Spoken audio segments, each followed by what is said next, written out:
Vegetarians ಯೋಚನೆ ಮಾಡ್ತಾ ಇದ್ದೀರಾ ನಾವು ಕಬಾಬ್ ತಿನ್ನಬೇಕು ಅಂತ. ಹಾಗಾದರೆ ಇವತ್ತಿನ ರೆಸಿಪಿ ನಿಮಗಾಗಿ. ನಮಸ್ಕಾರ ಫ್ರೆಂಡ್ಸ್, ಮೋಹನ್ ಅಲ್ಪಾಗಾಗಿ ಸ್ವಾಗತ. ಇವತ್ತು ನಾವು ಮಾಡ್ತಾಯಿದ್ದೀವಿ ಬನಾನಾ ಕಬಾಬ್. ಇದು ವೆಜಿಟೇರಿಯನ್ಸ್ಗಳಿಗೆ ಒಂದು ಒಳ್ಳೆ ರೆಸಿಪಿ ಅಂತ ಹೇಳ್ಬೋದು. ಹಾಗೆಯೇ ಸೈಡ್ ಡಿಶ್ ಕೂಡ ಆಗುತ್ತೆ, ತುಂಬ ರುಚಿಯಾಗಿರುತ್ತೆ. ತುಂಬ ಜನ ವಿಡಿಯೋನ ಸಬ್ಸ್ಕ್ರೈಬ್ ಮಾಡದೆ ನೋಡ್ತಾ ಇದ್ದೀರಾ, ಸಬ್ಸ್ಕ್ರೈಬ್ ಮಾಡ್ಕೊಳ್ಳಿ ಮತ್ತು ಬೆಲ್ಲೈಕನ್ನ ಪ್ರೆಸ್ ಮಾಡಿ ಅಂತ ಹೇಳ್ತಾ ನಿಮಗಾಗಿ ಹೊಸ ರೆಸಿಪಿಗಳು ತರ್ತೀನಿ. ಅದಕ್ಕೆ ಮತ್ತು ನಿಮ್ಮ ಒಂದು ಲೈಕು ಮತ್ತು ಕಮೆಂಟು ನನಗೆ ತುಂಬಾ ಮುಖ್ಯ.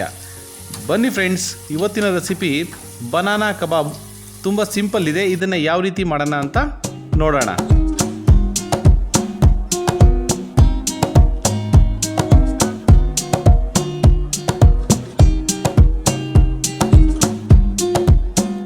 ಮೊದಲಿಗೆ ನಾನಿಲ್ಲಿ ಒಂದು 2 ಬಾಳೆಕಾಯಿನ ತೊಗೊಂಡಿದ್ದೀನಿ. ಬಾಳೆಕಾಯಿ ಸಿಗುತ್ತೆ ಇದು ಮಾರ್ಕೆಟಲ್ಲಿ. ನೋಡಿ, ಬಾಳೆಕಾಯಿದು ವಿಶೇಷತೆ ತುಂಬಾ ಇದೆ. ವೆಜಿಟೇರಿಯನ್ಸ್ಗಂತೂ ಒಂದೊಳ್ಳೆ ರೆಸಿಪಿ ಅಂತ ಹೇಳ್ಬೋದು. ಈ ರೀತಿಯಾಗಿ ಮೇಲ್ಗಡೆ ಎಲ್ಲ ಸಿಪ್ಪೆನ ಕಟ್ ಮಾಡ್ಕೊಳ್ಳಿ. ಲೈಟಾಗಿ ಸಿಪ್ಪೆ ಎಲ್ಲ ಕಟ್ ಮಾಡಿಕೊಂಡು ಅದನ್ನು ಸ್ಲೈಸಾಗೆ ಕಟ್ ಮಾಡ್ಕೋಬೇಕು ನಾವು. ಈ ರೀತಿಯಾಗಿ ಸ್ಲೈಸಾಗಿ ಕಟ್ ಮಾಡ್ಕೊಳ್ಳಿ. ಮೀಡಿಯಮ್ ಸೈಜಲ್ಲಿ ಕಟ್ ಮಾಡ್ಕೊಳ್ಳಿ. ನೋಡಿ ಎಷ್ಟು ರುಚಿಯಾಗಿರುತ್ತೆ ಅಂದರೆ ಒಳ್ಳೆ ಮೀನು ತಿಂದಂಗಿರುತ್ತೆ, ಅಷ್ಟು ಚೆನ್ನಾಗಿರುತ್ತೆ.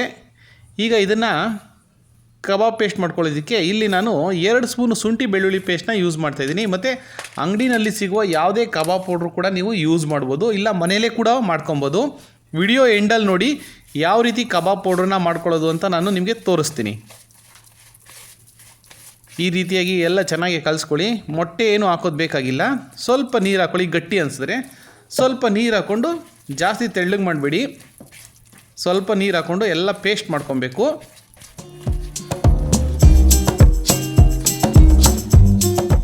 ಎಲ್ಲ ಪೇಸ್ಟ್ ಆದಮೇಲೆ ಇವಾಗ ನಾನು ಕಟ್ ಮಾಡ್ಕೊಂಡಿದ್ದೀನಲ್ವ ಬನಾನಾನ ಎಲ್ಲ ಸ್ಲೈಸ್ ಮಾಡಿ ಆ ಬಾಳೆಕಾಯಿ ಎಲ್ಲನೂ ಇದಕ್ಕೆ ಹಾಕ್ಕೊಳ್ತಾ ಇದ್ದೀನಿ. ಈ ರೀತಿ ಹಾಕ್ಕೊಂಡು ಎಲ್ಲ ಚೆನ್ನಾಗಿ ಮಿಕ್ಸ್ ಮಾಡಿಕೊಂಡು ಬರೀ ಒಂದು 10 ರಿಂದ 15 ನಿಮಿಷ ಇಟ್ಟರೆ ಸಾಕು. ನನಗೆ ಟೈಮ್ ಇಲ್ಲ, ಸ್ವಲ್ಪ ಬೇಗ ಮಾಡ್ಕೋಬೇಕು ಅನ್ನೋರು ಒಂದು 5 ರಿಂದ 10 ನಿಮಿಷ ಮಿನಿಮಮ್ ಇಡಿ.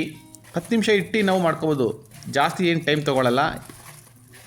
ನೋಡಿ, ಬೇರೆ ಏನು ನಾವು ಇಲ್ಲಿ ಯೂಸ್ ಮಾಡಿಲ್ಲ. ಮೇಲ್ಗಡೆ ಸ್ವಲ್ಪ ಗಸಗಸೆನ ಉದುರಿಸಿ. ಗಸಗಸೆ ಇಲ್ಲಾಂದರೆ ಬೇಕಂದರೆ ಸ್ವಲ್ಪ ರವೆ ಕೂಡ ಹಾಕ್ಕೊಬೋದು ನೀವು. ಗಸಗಸೆ ಆಪ್ಷನಲ್ಲು, ನಮಗೆ ಗಸಗಸೆನೇ ಇಲ್ಲ ಅಂತ ಕಾಯುವ ಅವಶ್ಯಕತೆ ಇಲ್ಲ. ನೋಡಿ, ಈಗ ಎಲ್ಲ ಚೆನ್ನಾಗೆ ಮಿಕ್ಸ್ ಆಗಿದೆ.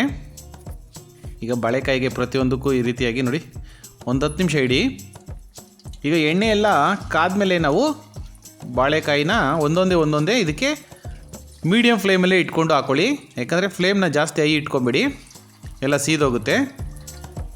ಮತ್ತು ಬಾಳೆಕಾಯಿ ಕೂಡ ಬೇಯಲ್ಲ.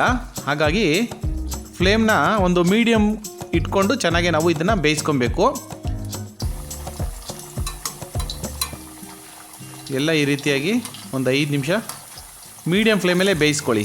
ಸ್ವಲ್ಪನೇ ಹಾಕ್ಕೊಂಡು, ಒಂದೇ ಸರಿ ಹಾಕಿದ್ರೂ ಸೀದೋಗುತ್ತೆ. ಮತ್ತು ಸ್ಲೈಸ್ ಇರೋದ್ರಿಂದಾಗಿ ಬೇಯಲ್ಲ. ಒಂದು 5 ಪೀಸು 6 ಪೀಸು ಹಾಕ್ಕೊಂಡು ಚೆನ್ನಾಗಿ ಬೇಯಿಸ್ಕೊಳ್ಳಿ. ನೋಡಿ ಎಷ್ಟು ಕಲರ್ ಬಂದಿದೆ, ತುಂಬಾ ಚೆನ್ನಾಗಿ ಬಂದಿದೆ. ವೆಜಿಟೇರಿಯನ್ಸ್ಗಂತೂ ಒಂದೊಳ್ಳೆ ಸೈಡ್ ಡಿಶ್ ಇದು. ನಾನ್ ವೆಜ್ಜವರು ಅಷ್ಟೇ, ಚಿಕನ್ ಮತ್ತು ಮಟನ್ನು ಫಿಶ್ ಎಲ್ಲ ತಿಂದು ಬೇಜಾರಾಗಿದ್ದರೆ ನೀವು ಕೂಡ ವೆಜ್ಜಲ್ಲಿ ಇದೊಂದು ರೆಸಿಪಿನ ಟ್ರೈ ಮಾಡ್ಬೋದು.